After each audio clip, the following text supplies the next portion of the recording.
Yes, we've got another belter. It's one of the best left backs I've ever played against. Definitely the cutest. Gary Naysmith, thanks for coming on, mate. No problem, it's a long time. Dobbs was telling me that you were trying to get me on for a while. So. I was, but you patched us. You never phoned me. I thought you'd be busy with the job, but now you're at a job. Perfect time to do it. Plenty of time for you now. How are you enjoying the wee break?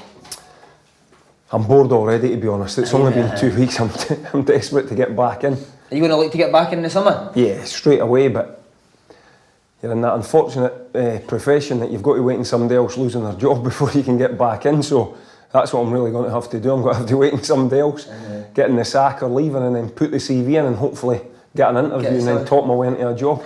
Just chilling on the Everton wage just now then, I'm past the Everton wage. I'm past the Everton wage. Andy Sheffield United, I'm on to the Huddersfield wage now. Right, we'll go right back to the start. Jamie Carragher and Simon Ferry once said that nobody wants to be a fullback growing up. Is that true for you? Were you a fullback? No, I wasn't. That was unbelievable. I show these children the trophies now. I've got trophies for scoring 150, 160 goals a season. I was a centre forward, centre midfielder. I was close to signing for Chelsea leaving school they played 3-5-2 at the time. Glenn Hoddle was the manager. I was the middle man of the five in the midfield. And I decided I didn't want to move down to England, so it came down to going to Hearts or Hibs. And my family being Jambos, I had to really go to the Hearts. And I got in there, and within the first week, Walter Kidd was a youth team coach. He says, I think you'll have a career as a left back. I was like, left back? I says, I'm a centre mid. At the worst, a left mid, or I'm a striker. He says, no, you've got to play left back. And 18 months later, I was in the first team as a left back. Did he tell you why he thought you'd be good at left back? Aye, he was. He thought that as I went up the leagues, he thought I wasn't the quickest to play in there, and he actually thought I seen things quite quickly, and I was a good passer, and I was fit. You know, I maybe wasn't the quickest, but I was fit. So he thought running up and down the wing. He maybe, obviously he played full-back, Walter Kidd, so I started playing there, and to be fair, I actually enjoyed it. You got a lot of the ball. You could see the full game in front of you. I liked overlap, I liked running. I was one of the few players that actually enjoyed running. So it worked out well. I've got a lot to thank him for. I always have a laugh and a joke with him about that. And see, if you said centre midfield, do you think you maybe never had the career that you went on to have? I probably wouldn't have. I did end up playing a lot of games in centre midfield. I played for Scotland a few games centre midfield. I played for Everton for a right few games in midfield, actually, under Walter and Archie, especially when we were struggling near the bottom of the league. And we maybe must have been struggling with you. Oh, we would fit 5 or 6 defenders into the starting 11 to get a point. But as you said, family Hearts fans growing up, were you the same? Did you used to go to Tynecastle? I have to be honest, my dad was a big Rangers man, and I was brought up a Rangers fan, but my dad worked on a Saturday, he could never get me to any of the games. About 5 or 6, my uncle was taking my sister and my cousin to the games. He says, look, do you want to start coming to the games with us? And I sort of grew into being a Hearts fan. So I wasn't born and bred like Lockie, but I class myself as a Hearts fan now. Who were your players did you like watching at Hearts? Robbo. I like watching Robbo scoring the goals. And luckily enough, still one of my good pals now, for playing with him. And then I was actually texting him this morning on my way in, so somebody that I keep in touch with. Everyone says you're a top man, isn't he? He is. He's given me a lot of good advice, especially in the last couple of weeks when I've lost my job. But even before that, when we were going through the sticky run that we were on, he was on the phone or texting or stuff like that. And no, he's a good guy. Brilliant. Started at Hutchie Vale though. How was that? Why did they do so well? What is it that they did with the coaching? Is it? Again, I was one of the ones that I was actually Lone Head, and then I went to Tynecastle for 3 years. And obviously Tynecastle and Hutchie are the big rivals. It's like Hearts and Hibs. And it was actually my mum at under 14 says, look, you have to leave Hutchie are better. I was like, I'm not going. She says, no, you're going. She says, I'm forcing you, you're going. So I went and signed for Hutchie Vale purely down to my mum. And it was, we had an unbelievable team. Just 1 year, we won every game. I think we won the Scottish Cup final 6-0, and out of that squad 18 or 20, I think 16 signed like YTS or apprenticeships with senior clubs. Like we had a really good team. But even then, it shows you how hard that is, because there was only really myself that sort of had a full career at it. Big Andy Laurie had a career at. He got a few games at Falkirk and stuff like that. But there wasn't many out of that team that actually made a career playing their whole, 15, 20 years. How come Hutchie Vale do so well though? Is it just the good scouting, getting boys in? I'm not really sure, but it's uncanny really. My daughter actually plays for Hutchie Vale girls team, and she's had a few games for the women's team, but I don't actually know. But they're the top team. You know, if you say to anybody out with Edinburgh, name a boys' club in Edinburgh, they'll name Hutchie Vale. Right, so on at Hearts, YTS, how was that coming through as a young boy at Hearts? Tortured? Wasn't too bad actually. As I say, Walter kid, really strict Walter, like really strict, you know, but in a good way. We would train in the afternoons, we'd do all the jobs, you know, the washing. We couldn't leave until all the washing was done. Every player only had 2 sets of kit. We had to wash it, get it dried for the next day. Cleaning boots, putting the covers on the pitch, stuff like that.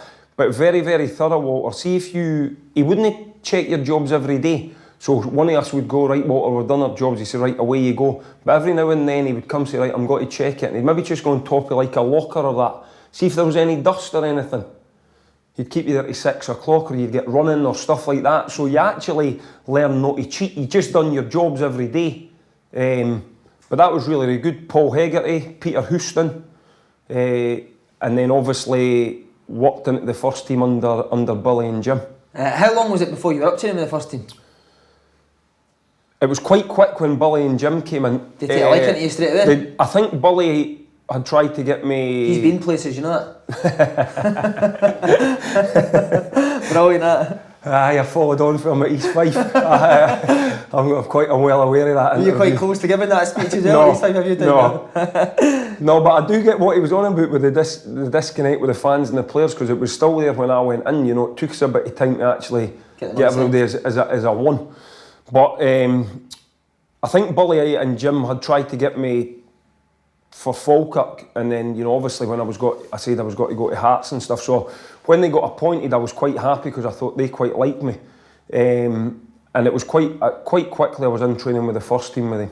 How were they with first team kids going into training with the first team? Are they quite tough on you? Yeah, good and bit fun. You know, I had made a few games, made a few appearances. I always remember we went to Portugal. I think we were having a break, and I think it went in my head a wee bit really. I can't remember. I can't actually remember anything I'd done or said of that. But I remember them pulling me in Portugal and saying, "Listen, you've went Billy big time." They says you've had 10 games or something, and we can quickly just put you back into reserves as soon as we've brought you back up to the first team. So when we get back, they says you're on your last chance. Wow. And we were away to St Johnstone in a game, and I actually scored. And I never really looked back since then. But it was an early indication for me that you didn't take things for granted. And I probably I can't remember what it was. I don't know if I wasn't training as hard. I don't know if I was maybe going out too much of that. I don't know exactly what it was, but I can remember they weren't happy with me, and I sort of very quickly got told that if I didn't step into the line, I'd be out the picture and freed. Did you like a night out even when you were younger? What was that? A night out. Did you like a night out even when you were younger? I enjoy it. Folks say to me, "What do you do in your?" I'm good at all the pub sports, pool, darts, dominoes, snooker. So that's how I was brought up. My local village, you know, I came from Lone Head, and that's how you were brought up. You know, it was we never played golf or anything like that. It was just street sports. So into the pub, if you went in with your dad, he said, "Look, you can come in with me for a couple of hours, sit there in the corner," and somebody say, "Look, do you want to give me pool or do you want to give me darts or something like that?" So.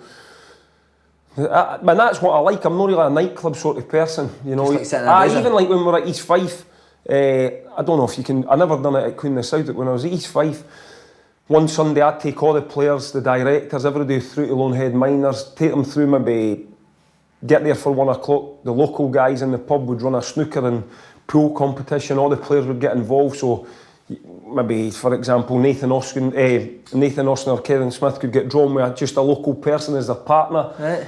We'd do that to 5 or 6 o'clock, get the local chippy to bring up some pizzas and stuff like that, and then the lads would go away into Edinburgh, and the directors and the staff would stay in the Miners' Club. Brilliant. So, you get a job, I'm your first signing, that sounds like a musty. You said you got your chance, 17, the famous game, 4 Hearts players sent off. What do you remember that? Well, I would probably be the only, in the lead up to that game, I was travelling.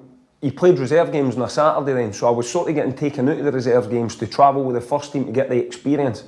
So that was one of the games at Ibrox where I wasn't obviously stripped, so I'm up in the stand. I must have been the only Hearts fan that was actually happy, because like the first one, so this is like my reaction up in the stand. So the first one, I can't remember who it was that got sent off in what order, but the first one got sent off and it was the defender, and I thought, we've got to be up against this here.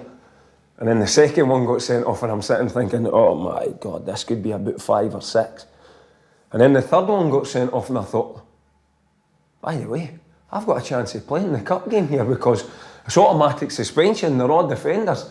And then the fourth one got sent off. I was like, because I knew I was going to be playing, like, just to myself. So, and that's how it was. I still call him the gaffer. Jim pulled me on the Monday and told me I was going to be playing. And then, obviously, that was I'd played the year before in the last game against Motherwell. I came on as a sub, but that was going to be my first start. I mean, you were nervous? Shitting myself. And was Jim Jeffries good at stopping that, or would he kind of put more pressure on you? They had a unique way, sort of speaking to you, Jim and Billy, to build you up about games and that. But for that game, Celtic in the League Cup, wasn't it? Celtic in the League Cup, playing against Di Canio. I knew I was going to be playing against Di Canio, right against them, and they had a top team: Di Canio, Andres Tom, George Cadet, Simon Donnelly, Jackie McNamara, people like, obviously Scottish players, but good Scottish players. And I knew, regardless of who it was, that even if they swapped them out, I was going to be playing against a top player, so you're nervous about that, and that probably used up some of my energy. But luckily enough, we had to actually get a big boy, Andy Thorne, up for Wimbledon. At that time, you could just bring somebody up for like a month. Right. He literally flew in, met us, and played. Played in the Crazy Gamut, went big, physical, strong boy, great guy. I've seen him a few times since, and he played. I think Alan McManus got drafted and he played as well, and we won 1-0. We Robbo scored after extra time, and I had an alright game, but I think because you're 17 and it's against Celtic, I got the man of the match. So it was one of these, you got that Coca-Cola mountain bike, I've still got it, nobody's ever sat in it. Is that what you got? A mountain bike, still got like the spokes, like with a big Coca-Cola, still got all the stickers and everything. Nobody's ever sat in it. Brilliant. How was it? How was Di Canio playing against him? I actually done alright against him that game, but there was a game at Parkhead playing against him. Boys got the corner flag. Me and Gary Mackay's running, so he's running the corner flag here. Gary Mackay's running this way, and I'm running this way for the goal to get him. So the two of us have got him, and I can remember Kai shouting, "Don't film him, don't film him, we've got him." So I'm running in ready to smash him, thinking I've got him here, I'm going to smash him. And Kai shouting, don't dive in. So I didn't dive in, so I stood in. He rolled the ball, flicked it through my legs, nutmegged me, ran off the pitch, got out the other side. Me and Gary Mackay standing looking at each other, going, where's he gone? He's in on goal, the two of us are at the corner flag. Getting off each other. So he was a difficult opponent. But see, getting back to Jim and Billy, this is how they could speak to you, and you wouldn't get away with it now. And I don't think the youngsters these days could take it. So see if you were playing well, right? So how it would come in, the gaffer would come in, he'd read the team out on the team sheet. So 1 to 11 then, so it'd be like 1 Rousey, 2 McPherson, 3 Naysmith. Then in the background there's a wee tactics board, all the magnets, wee bullies there ready to say. So he would go around the player speaking, right, Gios want you to do this, man. So he'd get to me, right, so see if I was going well, it could be like this. See you, son. You're the best left back in Scotland. How you've not been capped for Scotland, it's fucking beyond me. Lad, see if you're struggling today, just get the ball to him and he'll take us 60 yards up the pitch. And the gaffer, didn't turn back. Just go forward, didn't pass the ball back. If you pass the ball sideways, I'm taking you off. You had to go forward, right? But see if you were playing bad. This is how they would try and build you up. I love it. See you, son. You're money orientated. 3 contracts you've had. Well, I'm telling you, this is your last chance. If you didn't play well today, you'll be out the team and you'll be sold. And this is you going out to play a game. They're trying to build you up. Oh, that's tremendous, isn't it? But Did you enjoy it? It worked. It just worked. Unbelievably, it just worked for me. You know, I quite liked it. I liked the sort of black and white manager. Even when I went down to Everton, Archie was like that, black and white. Came in, told you exactly how it was after the game, didn't hold any grudges, back in the next day, working day, he said his piece, and you move on and you just train. Have you took any of that into your management? I didn't speak to them like that. No. Like you say, because I don't think they could take it. I honestly don't think they would take it now. You know, I think especially at the part-time level and that, you've got to make sure the players are enjoying it and they want to play. I think that's the biggest thing. You've got to get the players wanting to play for you, because they're earning a lot of money, so they've got to enjoy coming to their work. They've got to make sure that they want to come and actually take part and enjoy themselves. Definitely. You said obviously you got man of the match, you won 1-0. Is it hard for a young player? Do you find yourself getting a bit Billy Big time? I can't actually remember, I can't remember buying things or that, but I think it would have been more, maybe no training as hard, or maybe because Billy's daughter Lindsay was similar ages to me, she'd probably say, oh, Gary was here or Gary was there, you know, she knew my circle of friends, so it was probably more things like that. And I don't think you're aware of it when you're a youngster, but, you know, once they told me that, I quickly, you know, and I sort of changed. I'm still friends with a lot of the people that I grew up with, but I sort of went into another sort of group of friends, you know, the friends that I was growing up with that were 7, 8 and that were starting to, they were going out every night and they were drinking and all of that sort of stuff, and I sort of thought to myself, so I had to sort of detach, still kept in touch with them and occasionally went out with them, but sort of had to make a wee sacrifice. That was probably about the first sacrifice that I had to really make, because just thinking about it was what I wanted to do. I'd worked hard, you know, one of the ones lucky enough to come through boys club football and get taken on, and I didn't really want to spoil that opportunity. Brilliant. After the Celtic game, did you all go out? Gary Mackay took me back to a pub in Lonehead. He says, was all your family? I don't actually think my dad was there. My dad was a long distance lorry driver, so I don't think he was at the game. My mum had got taken, she couldn't drive. I think Kai said to me, where's all your friends and family? I said, they're back, and I think it was called Brandy's at the time, or Gaffers. He says, right, go in.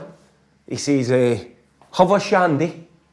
He says, but I'm telling you now, didn't have any more than that. He says, because you'll be playing again on Saturday. He says, after that performance, you'll be playing again on Saturday. Even if all the lads are back, you'll be playing. So I was just about to get out the car, and he says to me, and do me another thing. He says, did you get any money for making your first start? I says, aye, £2,000. It was in my contract. He says, right, when you get up the road or in the morning, he says, ask your mum if she wants anything. I says, what do you mean? He says, well, as a thank you to your mum and dad, ask her if she wants anything, right? So went in, had a shandy, all my family and that. You got steaming, didn't you? No, I never. I never. Because so the older players, you know, we had really some really good senior players, Gary Mackay, Robbo, John Colquhoun, Craig Levine. You know what I mean? So you listen to them. So I woke up in the morning, said to my mum, anything you'd like for the house and that? She says, what do you mean? I said, well, I've got £2,000. I says, once they take the tax off for that, and the win bonus and stuff like that, I says, I want to treat you to something. I says, anything you want. I says, I'm going to buy it. She says, really? I says, anything you want, mum. She says, whew, I wouldn't mind a new carpet for the living room. I says, right, fine, we'll go and get it. She says, and see that fireplace that we've got that sort of goes up? She says, I wouldn't mind getting that taken out and getting an electric fire. I says, how much are they? She says, well, 200 or 300. I says, aye, right, we'll get that as well. And she says, see if we're actually doing that. She says, we'd be as well getting a sofa and getting the room a wee licky paint and that. Putting up a Dido rail and stuff. I had £100 left. £100 I had left out of 2,000, but... Did that feel good to you? It just felt good because do you know what? My mum and dad sacrificed a lot. We didn't have a lot. You know, my mum would get me football boots out the catalogue and pile them up at £2 a week over 52 weeks or something like that. You know what I mean? Mm-hmm. My dad he was a coalman, and then he was a long distance lorry driver, so he missed a lot of my Scotland games here and that. He missed half of them, just be working to provide. And we had to rely a lot on friends and family to get me to the training, because there was a stage where I was maybe 13, 14. I would maybe be out training, and I can't remember all, maybe Monday night Dundee United, Tuesday night Hibs, Wednesday night Boys Club, Thursday night Rangers, Friday night Hearts, playing with the school on a Saturday. And my mum couldn't drive and my dad was away, so we relied so much on friends, family, Boys Club coaches and that to get me there. So, but just to actually say to my mum, look, there's a wee thank you. It did feel good. Brilliant, eh? It did feel good to help. See people like in the pub and that, did they start treating you different once you got in the first team? No, that's one thing about Lonehead. They'd never see there, I'll give you an example. See there with Queen of the South, when the Masters was on, there's two parts of the games room in the Miners Club. There's a bit through the back, you play the pool, the darts and the snooker. There's a bit through the front with the bar is with the big plasma and stuff like that.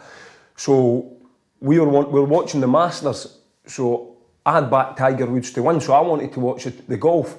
So I was watching it on the big screen, and the regulars stood the back, they have the jukebox and that on anyway, just as Tiger was playing.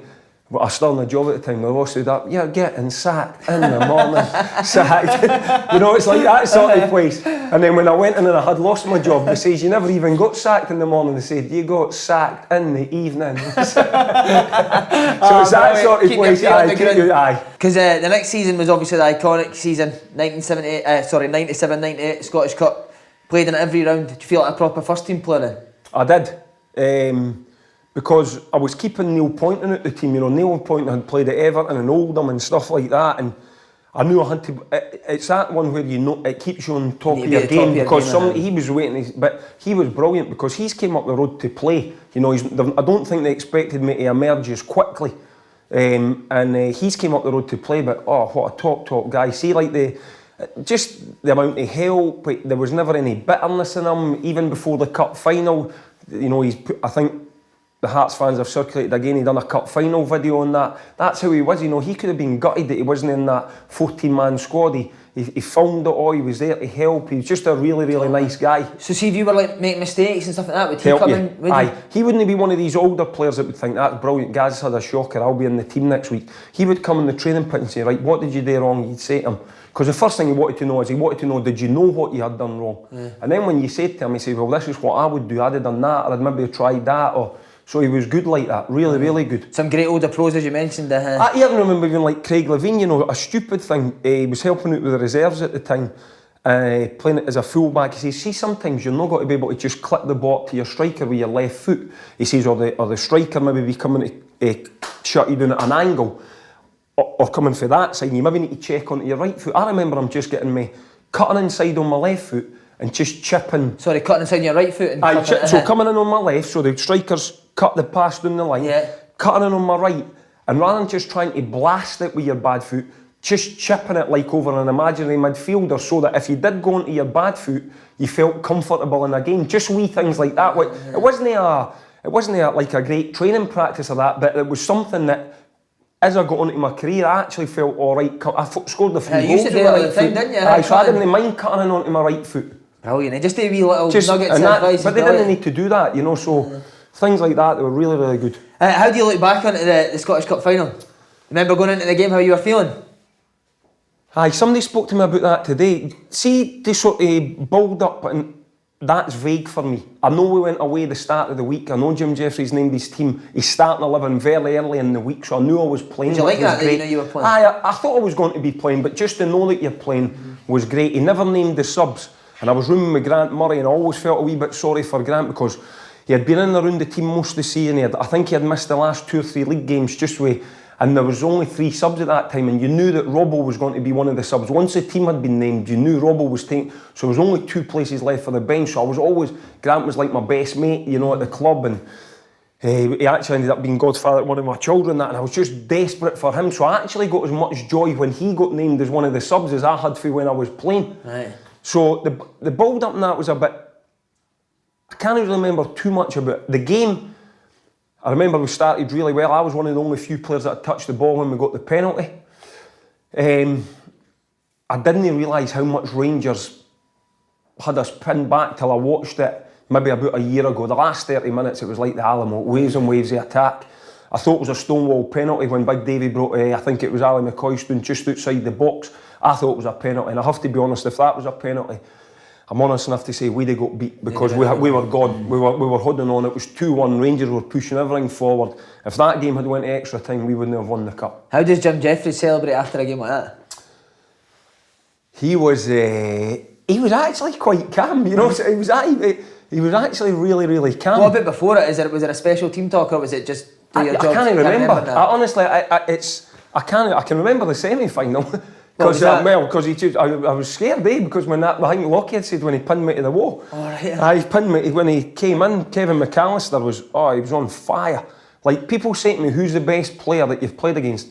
Kevin McAllister wasn't the best player that I played against, but he gave me one of the top 3 doons that I got in my whole career. What, just tricky? Like? I just couldn't get near him. Like, he had that low sensory gravity. He was on fire that game. You're a young boy. You've not really got any experience to fall back on. How do you deal with him?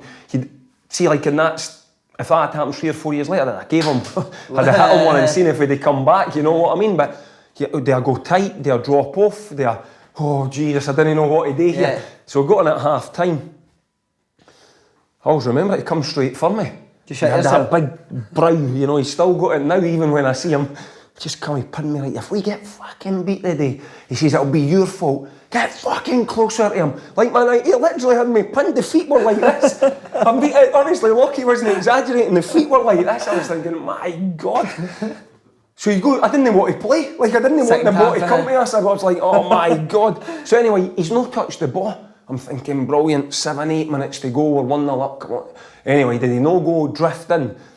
Away from me really, but he picked the ball up and passed 1, passed 2, passed 3, and he fucking scored. And all I could think about was, oh no, I'm going to have to go on and face him at the end of the game. Anyway, the players bailed me out. We got a couple of goals and we were in the final. And it's no word of lie, folk think I said this. I went home, I was with Gillian at the time, who's my wife, like now, true, we've been together that long, but I was with Gillian, but I think I was still staying with my mum and dad.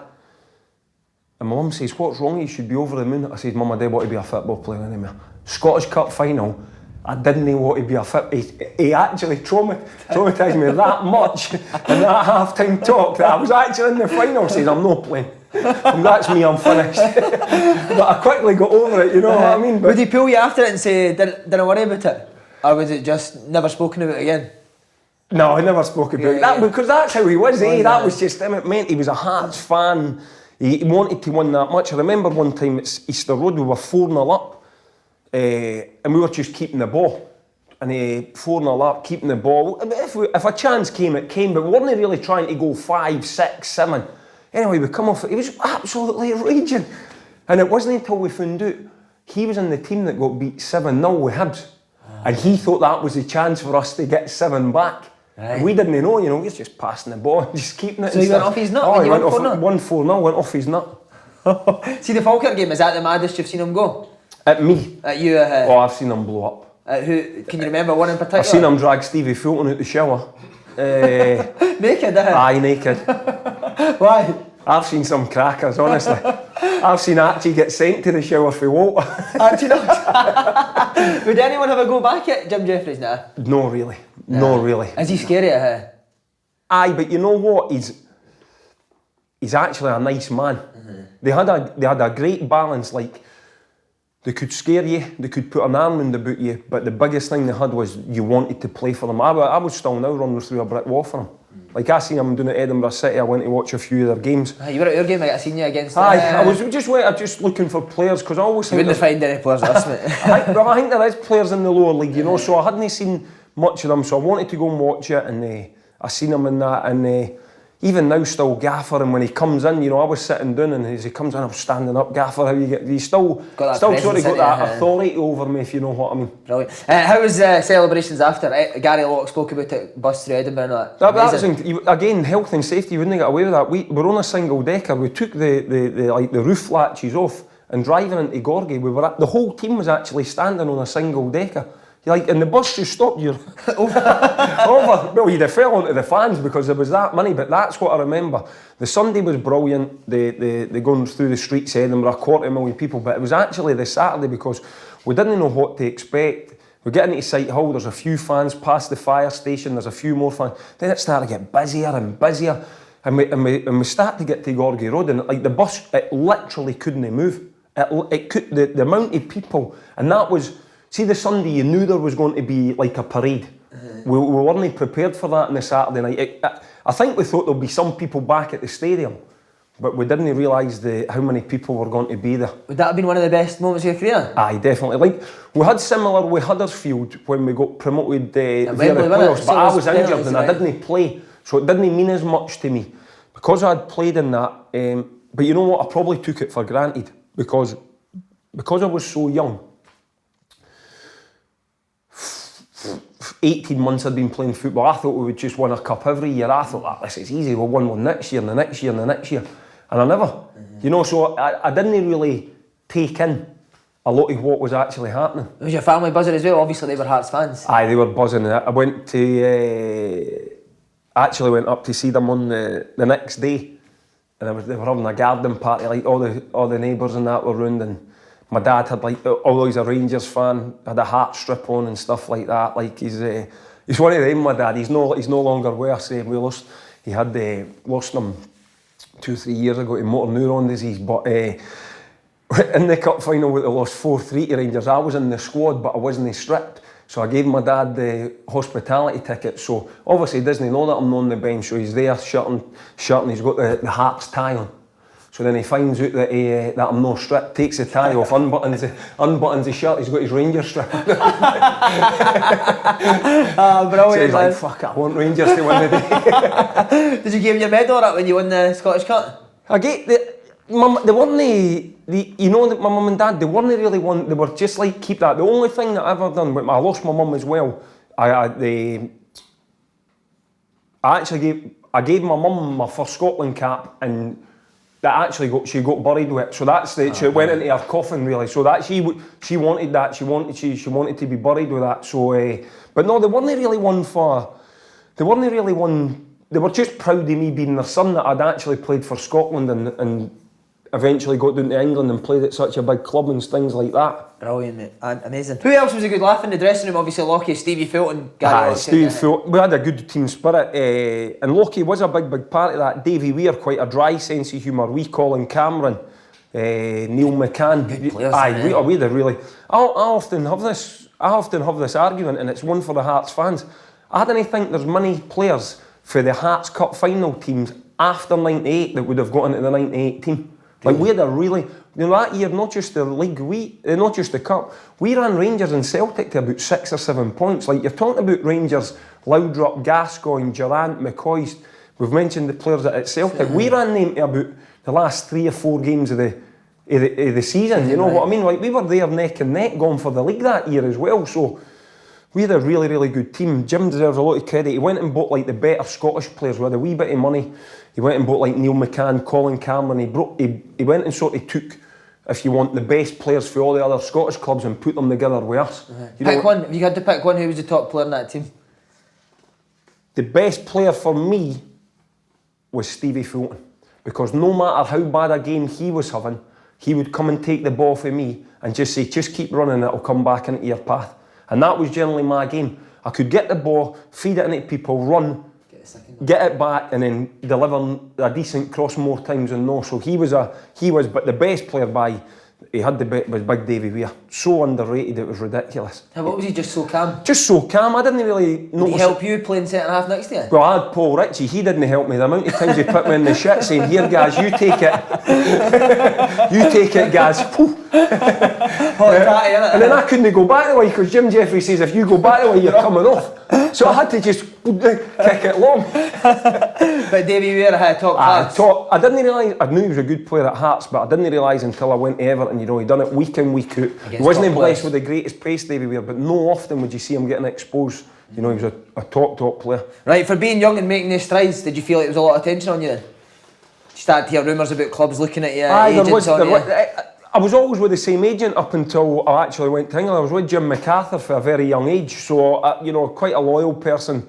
We did have a wee falling out further down the line, Always but happens. I was, you know, Jim done my move down to Everton and stuff like that. He was my agent at Hearts, so, and there was always rumours about clubs. I didn't find out until when I was with Scotland with Tommy Burns. Tommy Burns actually made an inquiry to take me to Celtic while I was still at Hearts. But obviously Jim and Billy said, no chance, he's not for sale. But I never ever knew that until years later.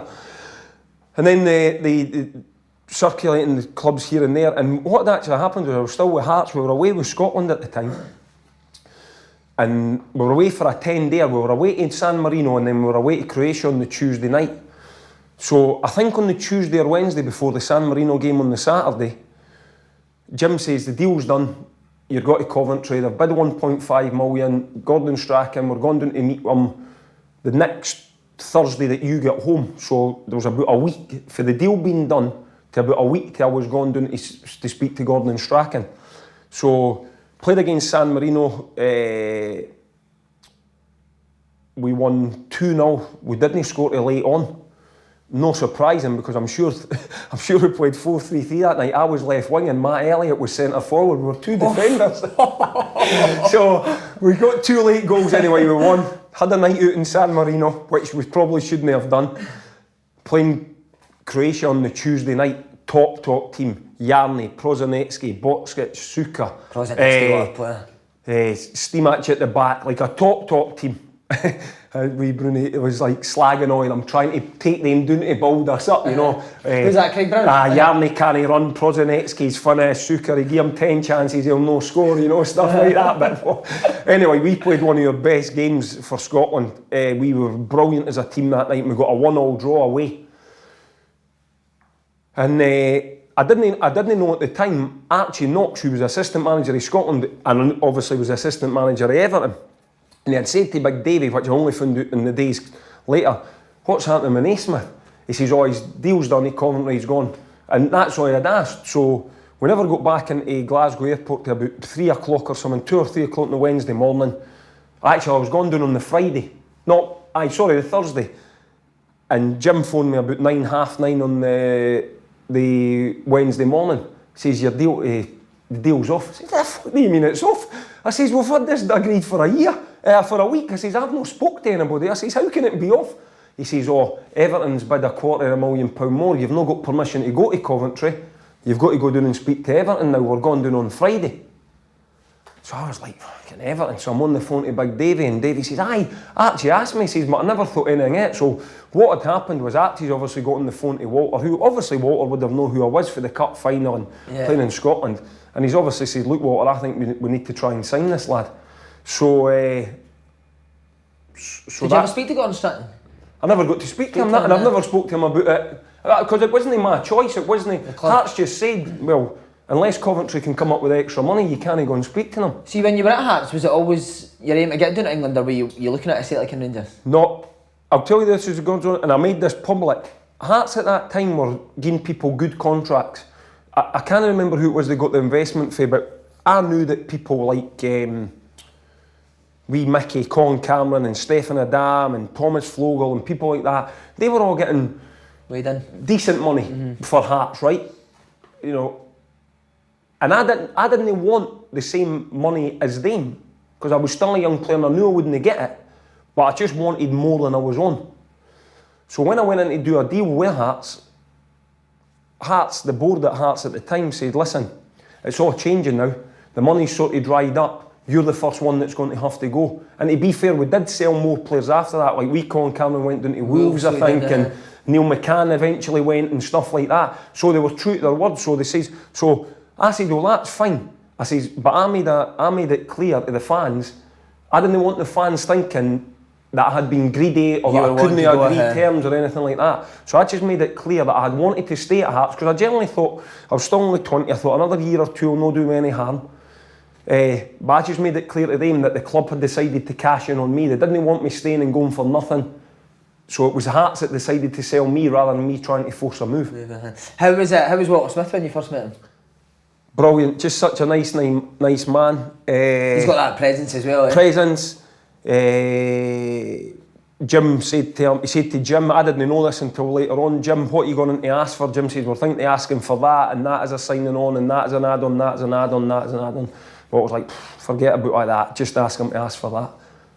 And Jim's like, he'll never get that. He says, just ask him to ask for that. Jim went in and done it. Deal was done in about 2 minutes. Chief Executive says, what are you wanting? He's listening to what Walter says. He says, he'll sign, he's wanting that, and he says, right, no problem, there you are, 4-year deal. What a man, eh? So that was because of Walter. So the 8-bedroom house is down to Walter. Did he tell you were going to play straight away, or was it not like that? Was it come down here and prove yourself, or was it? No, what had actually happened was the first day, so I've done all this stuff, the medical and that, and I've got back to the training ground, Belfield, the old training ground at that time, and I've in their office, and Walter says, we'll start you on the bench tomorrow, because it was a Friday I think it got done, we were away to Newcastle. Right. He says, we'll start on the bench tomorrow, and I says, right, no problem, gaffer. And Archie just being Archie. Well, Naysmith, he says, I'm not putting any pressure on you, But the only other person I told him to sign was Loudrup.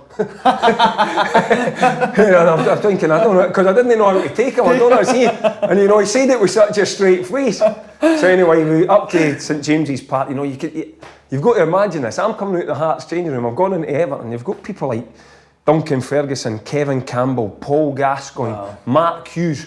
Was Mark Hughes there? Aye, Mark Hughes, you know what I mean? Like, I'm coming down for Hearts, 20, never lifted a weight or anything in my life, like just as skinny as my arm, you know. So anyway, we were on there, and at the start of the game, this and that, and I'm just taking it on, you know, goes out and looks at the pitch, I'm like, the away fans are about half a mile away, honestly, like miles away. So anyway, just 60 minutes you're on. I was thinking, oh, fuck, shitting myself, like, you know what I mean? Yourself? Oh, aye. So I think I went on as wing back or left midfield. I didn't go on as a left back anyway. Anyway, ball comes to me, in, gives it back, I'm up the line, crosses it in. I think Kevin Campbell scored, so it was an assist. So we beat Newcastle 1-0. We're in the changing room in the game. Gazza's gone bananas. He's dancing about because we beat Newcastle now. It's like just so surreal. And then Walter's like, right, we're off to Tuesday. And I'm back up the road to Scotland thinking, this is easy. New 4-year contract, set up the winner. Gazza's dancing about as a teammate, brilliant. And see when you have a start like that, do the boys just take to you straight away as well? Aye, it actually helped because Big Davy was there. Richard Gough was there. I didn't know him, but he knew me, so he looks after you playing in Scotland. Scotty Gemmell, I knew through Scotland. Big Duncan. So there was a good contingent. Alex Cleland was there. So we had 5 or 6 Scottish lads there, if you know. So that was really, really good. So we had quite an eventful. My start, I always remember my start at Everton. Done that, and then we beat Chelsea at home. Then we went away to Liverpool. Were you starting these games now, sorry? Did you start at Chelsea? Aye. Right. Chelsea. Started that, beat them. Then we went away to Liverpool. I think this is the right order. And I was back at the park with Tommy Gravison. We'll get to that, man. And the ball broke and I slipped. And Tommy had to chase back and brought him down, and he either got a penalty or he got sent off, and we got beat 3-1. Right. Then we beat Arsenal. And then we were doing the bottom way against Bradford. And in the 89th minute, I scored and we beat Bradford 1-0 at Bradford. So that was like my first 5 games. So that was when I felt, right, I'm involved now. You know, I've played against Liverpool, Arsenal, Chelsea, and then I've scored 1 and I've set 1 up. So it took me 4 or 5 games because it's hard to discuss. I'm annoyed these people. You know, I'm annoyed. Like, I've just mentioned the people. It's like, wow. Because you said you're the top team at Hearts, but how better was the standard at Everton with the top players? Just ridiculous. Training every day, like even like Gazza and that, he was at the end of his career. Was he brilliant? Aye, like there was one game we played against, it was Bolton or Blackburn, and that was him towards the end of his career. And I came off the pitch thinking, wow, if that's him at the end of his career, I'd have loved to have played with him like at his peak. Like he was just awesome. But even people that knows well known, like with good professionals, like with Dave Watson, who was about. Dave Watson and Goffey were 38 and 37 or something at the time, Dave you know. Watson, like we had other good young players like Michael Ball, left back, Franny Jeffers, right. Danny Cadamatri. So we had like a really, so there was some youngsters that I could sort of mix in with, and we had some really good foreign players as well. You ever on the end of Gazza prank? You see him doing anything funny? Did I see him do anything? The best story I could tell you about Gazza was my mum and my auntie. I was in a hotel. Gillian was up the road. For the first 2 or 3 months I was in a hotel, and my mum and my auntie came down to stay with me. So it was a Thursday afternoon or something, and I said, I'm going to go for a swim and a sauna and that. Mum, you get yourself to the bar and I'll come and see you in about an hour or something. Right, get yourselves a couple of drinks and put it on the room bill. So as I come out, my mum's, there's now about 10 empties round about the table, and Gazza's now sitting with him, and I'm thinking, oh no. So anyway, cut a long story short, what had happened was Gazza the club had refused him any more sleeping tablets, and to cut a long story short, he must have got on to my mum and been saying to him, I'm struggling with blah blah blah, and she says, oh, I've got some in the room. And he says, well, you go and get me some of your tablets and I'll buy you a few drinks. So he got his sleeping tablets, my mum got sozzled. Oh, brilliant. And just last bit on Walter Smith. Who could go more mental, Walter Smith or Jim Jeffries? I'll never seen Walter maybe lose it once or twice, but it was as effective as Jim Jeffries was more frequent. That could come out every day for a week, or it could maybe not come out for 2 or 3 weeks. Whereas Walter was very, I'll never seen it once or twice. Because Everton were struggling at the time, weren't they? Aye, we were. And I think a lot of even though they were on great money at Everton, I think a lot of the players struggled with Archie's honesty. Because I'd been brought up, and the Scottish boys had been brought up with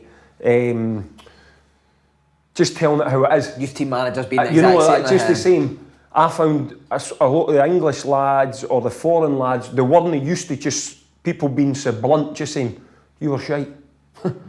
You know, like that was effing no good enough and stuff like that. I think I don't think they were brought up how we were brought up. So, but I liked it like that. I liked that. So were you sad to see Walter go? Gutted. I actually remember going up to say to him, thanks for bringing me to the club, and him and Archie, and you do get emotional, you know what I mean? I was quite sad actually, because they were really, really nice people. And Gillian and my wife had got to know their wives and stuff like that at the time. So it was because he was a nice man. You know, the best thing I ever took from Walter was how good a person he was to all the other staff. It didn't matter how we were struggling as a team. It didn't matter if we won or lost or were 7 games on the bounce without getting a victory. He never ever forgot the staff. He could go into the reception lady, he would remember the husband's name. He said, did you have a nice silver wedding anniversary? How was your weekend? It didn't matter any troubles that he was going through. It never affected his relationship with everybody else. And especially when I got into management at both of the clubs that I've been at, that's something that I've always tried to get what people class as the less important, but they're actually the most important.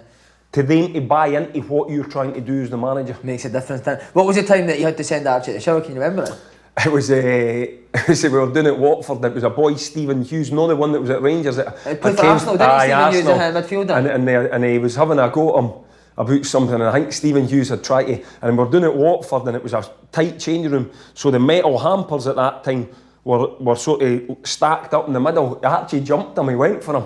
He had to get pinned back or on him back. And I always remember, because it was Walter called him by name, Archibald! Archibald! Get me that shower! Not to go in the shower, but just to go into that area to calm down. I always remember Archie. It was just Archie's response, and he just turned the corner. Well, no fucking wonder. I can imagine, amazing. Right, David Moyes coming. Did the boys take him straight away? He was very, very thorough, the gaffer. I was injured. I had a terrible time at Everton with injuries. I must have lost about my 7.5 years there. I must have lost about 2.5 years with serious injuries, 3-month injuries, you know, at a time. So I was injured when he came in, which didn't help when a new manager comes in. Very, very methodical. Wanted to do at that time everything himself, even to the point on the match day warm-ups. The gaffer took the warm-up himself. No way. The manager of Everton took the warm-up on the pitch. That's unheard of, isn't it? But he was like that, you know, if you speak to him, he would say that. I think he needed to know in his mind that everything had been ticked to how he wanted it done. Now, obviously, now as he's gone on, and he lets other people do stuff and that. And I can sort of understand it, because when I went into East Fife, I wanted to do everything myself, you know, but he was at a much higher level. But he was very, very thorough. His training was really, really detailed, but good. So you would maybe do crossing and finishing on a Tuesday, a certain practice here, crossing and finishing. Maybe it would start with the left back, into the midfield, back out.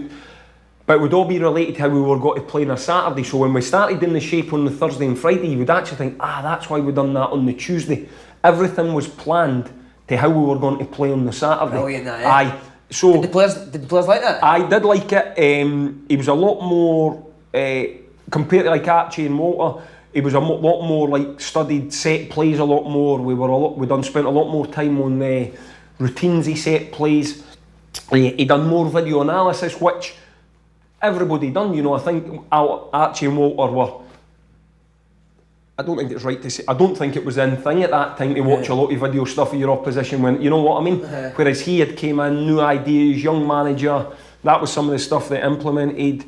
And And he just gradually built the club up bit by bit. He would bring in better physios, better dietitians, blah blah blah, and we eventually just built ourselves into a really, really good club. Was he a top really good team? I shouldn't say a really, really good club because Everton's a fantastic club. We built ourselves back into being a really, really good team. Would you say he was a top manager? Aye, and I didn't realise how good he was until I actually left. It's one of these where you're at a club, you get caught up in things, and you didn't actually realise the club that you're at, how big they are. Never realised how big Everton were. You just go in there for Hearts, you're in, you're caught in the bubble, you come out and think, what a big club that was. I was it. Because it's called the People's Club as well, isn't it? Well, that was him that said that. That was a very, very clever thing he said. When he came in, he says it's the People's Club, and straight away the fans are in, there's banners about the People's Club and everything like that. So he was a very clever man. But he's very, very good manager. Very good manager. Right, our favourite person on open goal, hands down, is Tommy Gravison. Talk us through. Oh, he was some man, the Great Dane. the Great Dane with a Scouse accent. Just everything you've heard right about him, honestly, like, he's about the cars and that. A £250,000 car into a £6,000 car because it was winter. You know, that's true. Like, he was just one of the strongest people I've ever met without actually lifting a weight. Just pin you down. Like, see when he was injured and they were trying to get him into, no. No. Oh, he was, were you quite tight with him now? I got on well with him. Honestly, I did get on alright with Tommy. We'd sit and play cards on the bus going to games and stuff like that. And his girlfriend at the time, Geeta, he's no longer with Geeta now, but my wife's still friendly with her.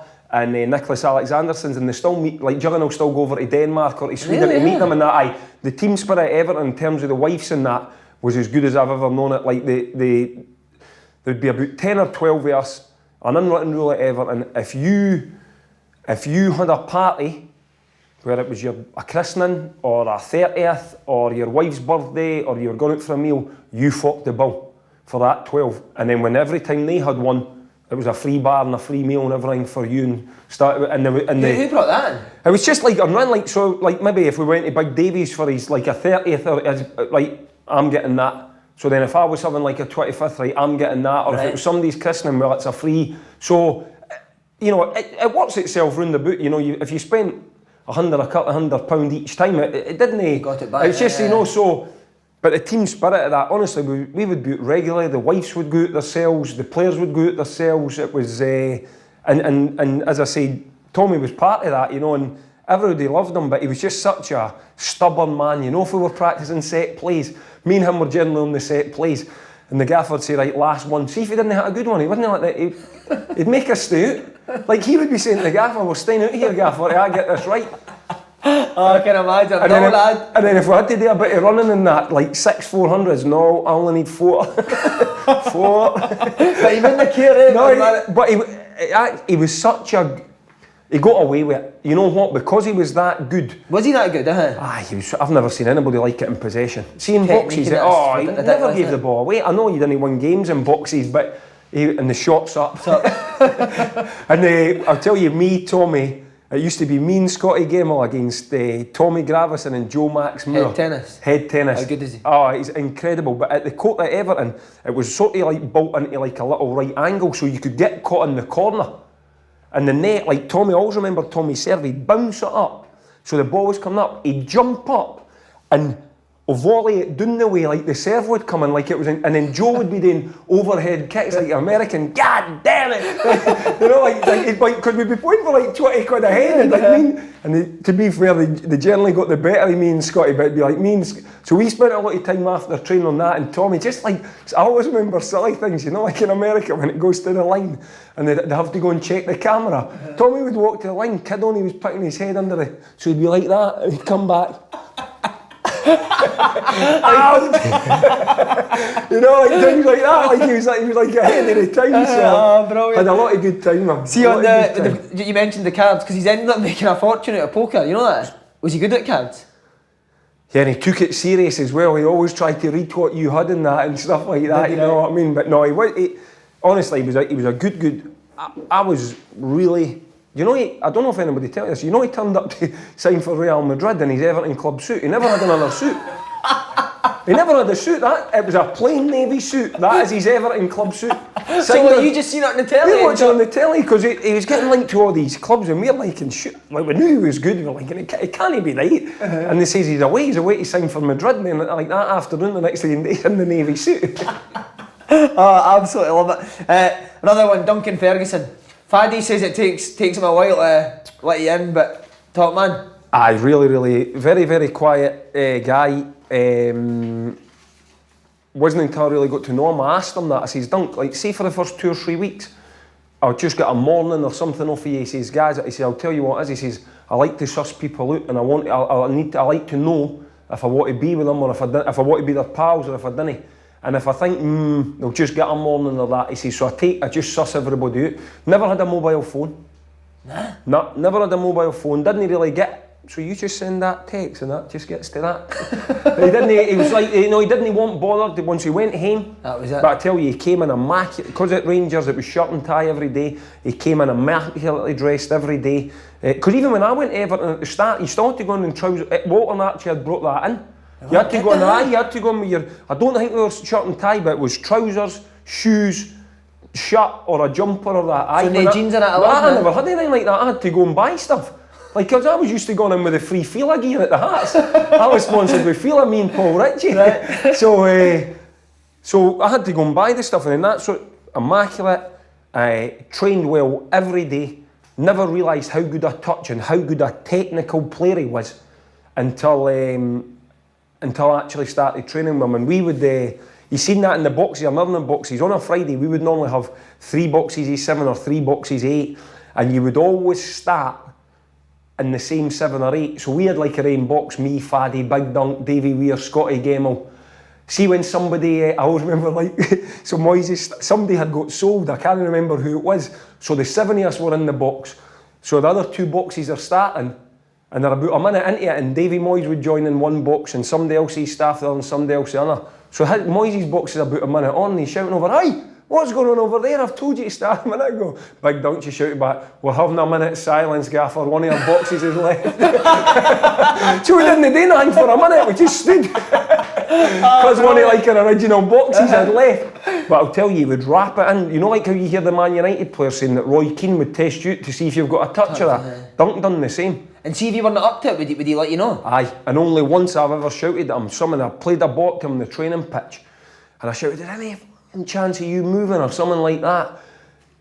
And he started coming down the pitch, and as he's coming down, I'm going back the way. And we've eventually got to about, I've said, "Dunk, I apologise. Don't you speak to me like that again." You know, it was like, wow. Is he the main man there at Everton? Ah, yes. Listen, a lot of his stories come up about his off the field stuff and his aggression and stuff like that. There's a lot of good stuff as well. But honestly, see what he done in the community and that, unbelievable. See, the most generous person, see the young boys at Christmas and that, he'd go around, not just the person that looked after him, he'd give them more money. If they were going on a Christmas night out, he'd give them money for the group. See if we were going on an end of season trip, and any youngster would go, he'd pay for the whole youngsters' trip.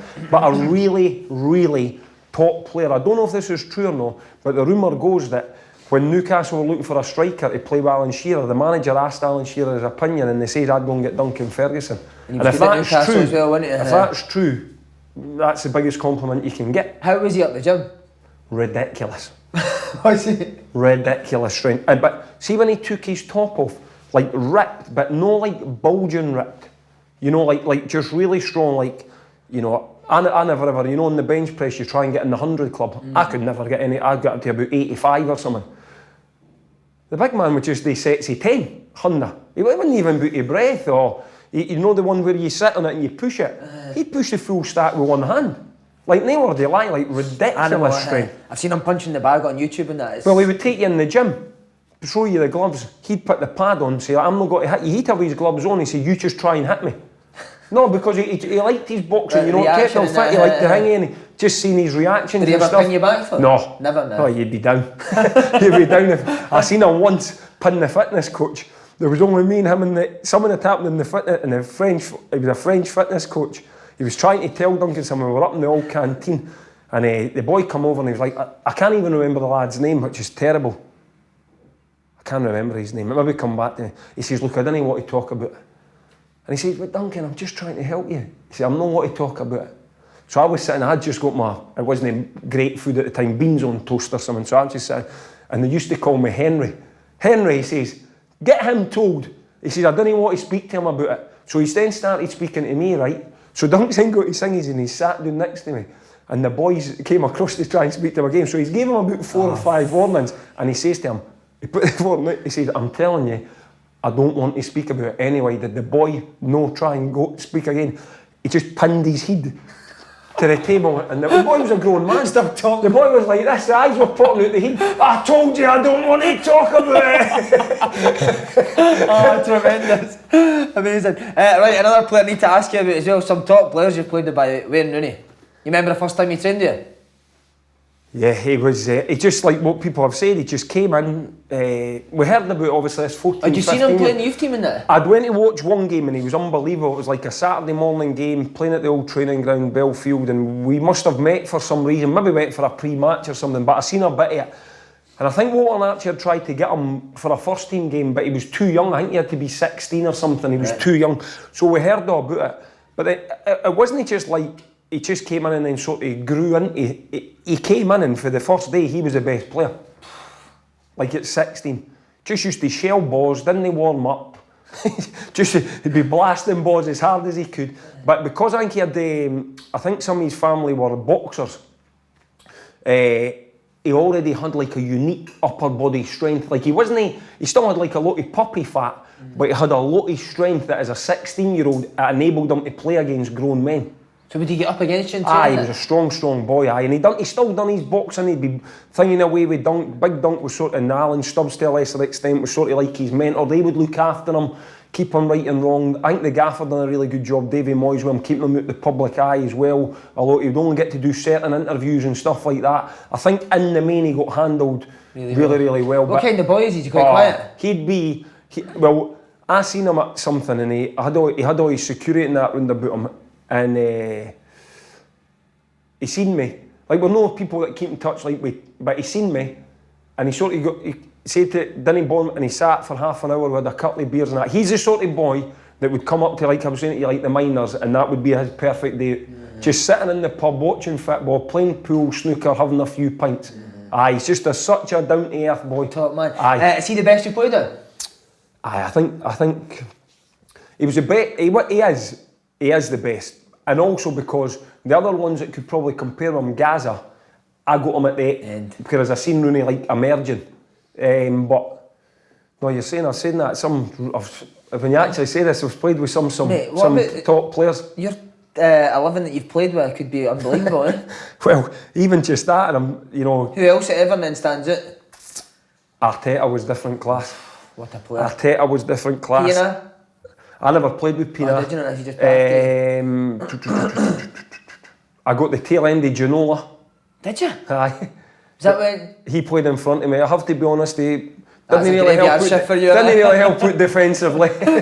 But fighting on the ball, Aye, brilliant. Aye, really. He was the one that he actually taught me how to, or gave me some good advice about in the gym and stuff. Like just silly things that stick in your mind. When you're doing dumbbells and you're trying to lift 20s and you're rocking and everything, you're not actually working. He says just get the weights down a bit and keep them in close and just actually work the muscles. And so we stupid, like I've said that and I think about Craig Levine, it's ridiculous how the wee silly things stay in your mind. But no, he was a top professional. But good guy as well. Aye, and as I say, well, even just the strikers and I'm doing a disservice. Kevin Campbell, Mark Hughes, Wayne Rooney, Big Dunk. Ridiculous strikers at Everton, brilliant. Merseyside derbies, how do they compare to an Edinburgh derby? Is it as fierce down there as it is up here? It's as fierce, but I'll be honest, the Hibs and Hearts is hatred. Right, it's hatred. Hearts hate Hibs and Hibs hate Hearts. Liverpool and Everton, there's a dislike, but you can drive, like we could drive up to Anfield for a game. All the fans are congregating round about the bus when you arrive. The mum and the son could have Liverpool strips on, and the dad and the daughter could have Everton strips on. Like, you know what I mean? So, and you would see maybe an Everton fan or a scarf in with a Liverpool. Right. So Whereas that could never You happen. that couldn't happen with Rangers or Celtic or Hibs or Hearts. Did you prefer playing?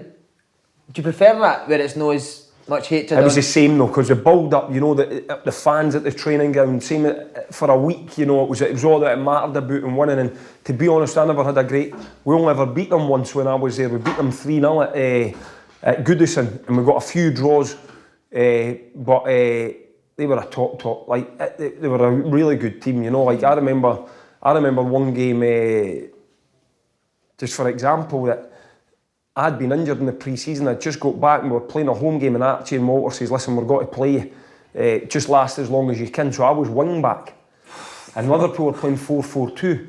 Jamie Carragher was right back and Steven Gerrard was right midfield, and I was out there myself with no pre-season. 54 minutes, I had cramp everywhere. Big toes, calves, thighs, everywhere. I couldn't move. 54 off. What was the game that Gerrard smashed you? Was it 2002? Aye. You know, that was unbelievable. It was a bad tackle. He got done after it. He never hurt me a lot, but it actually sparked a big brawl. The best thing about that for me was that all my teammates, everybody went and stuck up for me. It showed that we had a bit of a team spirit. But Stephen got done for 3 games, and he apologised. Listen, these things happen in football, and he's still the best player in England that I played against. Really? And the reason that I say that is there was other people maybe on an equal at Man United and your Chelseas and stuff like that, but he was like Liverpool, in my opinions, one of their very few world-class players, whereas Man United maybe had 3, 4 or 5, so he was like the driving force, the heartbeat of that team. So even though we had a few run-ins, you know, I can still be big enough to say he was the best player. Not the best player, because I didn't really play against him that much, but the best player that I actually seen help his team. Right. And that one where he hit me, the last, so we're flying out to Portugal, just me and my wife, and we're waiting on somebody boarding the plane. So there's 3 there, then there's a spare seat. There's a 3, a spare seat, me and my wife. Right. So we're doing, who are we waiting on? And I look, it's him. No way. He's walking all the way that he's due to sit in the seat next to me. What's the chances, eh? So I think his mate swapped. We acknowledged each other, right, you know, and I think his mate swapped there, but he actually ended up. But listen, these things happen in football, you know. There's a few times I've smashed somebody and had to go and apologise for it. Right, on to Scotland, mate. Made your debut under Craig Brown. You said your mum obviously got your first cap. How much an honour was it to play for Scotland? It's the pinnacle. Is that the pinnacle? Aye, for me. Listen, he won the Scottish Cup, playing down at Everton, all the other stuff, great. But we're all boys in the street. We all think, I'd love to play for my country, and I managed to do it. The only downside was when I actually made my debut, I missed my stag do. Because I got a late call up, so my dad and my best man had organised it. We'd gone down to Newcastle, 40-seater, leaving for the Miners' Club, buses full of the drink. They've paid all their hotel and everything, they're away for 2 days. I says, Dad, I says, we're cancelling it. No, he says, we're not cancelling it. So they all went. He says, we've got to look, so they're doing all the women and that are saying to them, and whose stag is it? Oh, he's not here. So they had the stag. I've not had a stag do. They all went. I'm coming up for 20 years married, I've not had a stag do. Gillian, if you're watching this, I'm going to a stag do. But see, making your debut, how good a feeling was it? Was it Craig Brown? How did you find him as well? I got on great with him, and obviously I came to work under him again at Aberdeen. But no, great. I enjoyed working under him. What type of manager is Craig Brown? Is he tactical now? You know what? He's very knowledgeable. Right. Yeah, I'm not saying so much as he's not so much maybe as tactical as like in depth as like Davy Moyes and that, but as knowledgeable about European players and European teams at the time. And he had a very good way of not giving you too much information and not trying to scare you. That's what I was trying to say earlier. He knew we were playing against a world-class team in Croatia, but he went the other way. Can't he run as quick as he used to, or he's not got the mobility as he used to, or so he would try. Listen, you've got to be wary of that, but you know you'll be able to run off him or something like. So he was very good at that, but his knowledge, and you know whatever you say now, his success at Scotland speaks for itself. Major tournament tournament after tournament after tournament, you know. So and loved the night out as well. He did, but nowhere else. You know, I never ever seen Craig Brown have a night out. You know, his staff would sit and have a glass of wine or that. But I played under him for Scotland. I played under him for Aberdeen. I was never on a night out that I seen Craig Brown out with. Right. You know, so but I seemingly liked a night out. Bertie Boats came in to replace Craig. What was your initial impressions when he got the job? But obviously, because he's pedigree, you're thinking really, really good. And listen, I got on fine with Bertie. He had a problem with me in terms of, he always played me like that, but he didn't think I treated friendly games as serious as a competitive game. What, he said that to you? Aye, he would get me and say, you need to play the friendly game how you would play a competitive game. I was a little bit taken aback, because I played every game for Scotland as though it was my last. You know, like, it was because... Did that baffle you a bit, Aye, a wee bit, because like, I never ever, to my memory, pulled out of a Scotland game on the Saturday and then played for... pulled out for a Scotland game during the week and then played for it. I may be wrong in that, and if I did, it was once or twice. But I never pulled out during the week, couldn't play for my country, and then managed to play for my team on a Saturday. It does my head in. You know what I mean? When you see players doing it. Aye, the club, the SFA straight away should just invoke the rule. Well, you can't play for your club then if you're not playing for us during the week. It does my... I had 46 caps for Scotland. Gutted I never got into the Hall of Fame. Biggest regret in my career that I never got into the Hall of Fame. When we were away with Scotland, I think it was maybe Richard Simpson or somebody on the SFA then.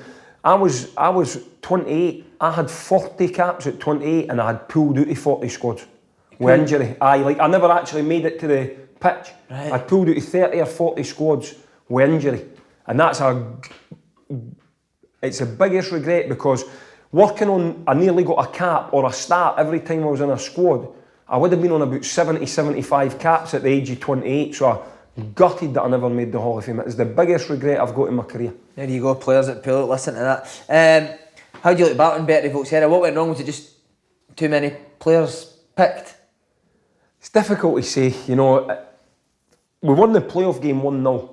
One of the best performances we've done. But I think their manager at the time was Dick Advocaat. I think it was. Was that the one that Fletch and Faddy done the combined and sort of scored? deflect and it went in. And then I don't think Dick Advocaat... You know, normally when you name a squad for a double header, that's the squad A unless you pick... I think at the time Dick Advocaat losing the first game just went, nah, I'm not happy with that. And he brought in about 5 or 6 for the under-21s, and I think it was people like Van der Vaart and stuff like that. Yeah. So I think he Schneider thought, and that, wasn't it? I'm not happy with that. So he just went out and says, right, you're coming in and playing.